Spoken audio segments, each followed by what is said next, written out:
Bonsoir, asalaamaaleykum sama gars yi j'espère que yéen a ngi si jàmm man it maa ngi si jàmm dal leen di jàmm seen Like Mobile votre chaîne de technologie tey day ñëwaat pour présenter leen benn super application bu am important si seen téléphone parfois da nga yor sa benn son bi gudd lool maanaam nga bëgg see couper loo xam ne yaa xam da nga see bëgg a def sonnerie wala da nga ko bëgg a utiliser partie boobu kase yow moo la si intéressé te son bi dafa gudd boo xam ne yow xamoon nag ngay def pour jël si loolu tey dama lay présenter benn application boo xam ne dina la permettre bu fekkee ne da nga yor benn son bu gudd mu tolloog 1 heure de temps wala 45 minutes moo xam son bi mu toll rek mën nga couper partie bi nga xam ne moo la intéressé son bi pour nga koy diglu moom kese voilà léegi nag dañuy dem directement si suñu Play Store léegi bu ñu demee Play Store léegi dañuy dem si barre de recherche bi léegi dañuy tapé éditeur de musique voilà léegi dinaa leen defal lien d'application bi si première description bi nekk su vidéo bi boo cliquer da nga dem directement si application bi pour ngeen mën ko télécharger léegi bu defee éditeur de musique léegi da ngay dem si application bi voilà pour ngeen mën koy jaawale application bi ñii ñoo ko defar voilà léegi nag comme que ñun dañ ko télécharger ba pare dañuy cliquer directement ouvrir voilà léegi dañuy dem directement ouvrir léegi bu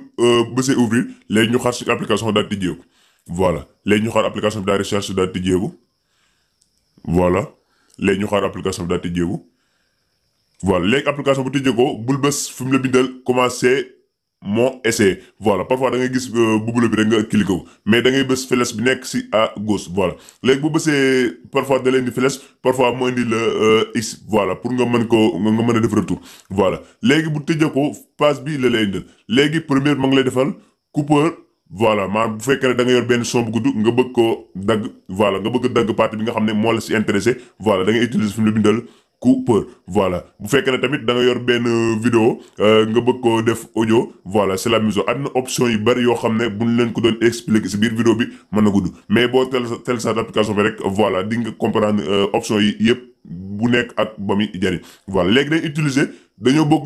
yor benn son ñu bëgg a jël partie bi nga xam ne moo ñu intéressé léegi day dem coupeur léegi ñu bës galerie voilà léegi boo bësee galerie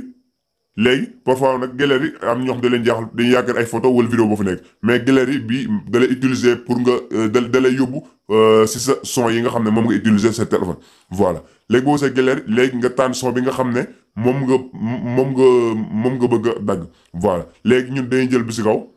voilà parce que son bi dafa am dafa gudd lool ñu am partie boo xam ne dañ ko soxla pour mën ko utiliser def ko sonnerie wala ñu bëgg ko utiliser si suñu téléphone léegi boo bësee directement son bi moom day def chargement bi voilà mu ngi def chargement en cours léegi automatiquement bu paree léegi moom da lay indil son bi yëpp voilà léegi da lay indil deux options muy bis kaw ak bis suuf voilà léegi nag bii da nga koy utiliser sa ñaari baaraam yi moom nga utiliser wala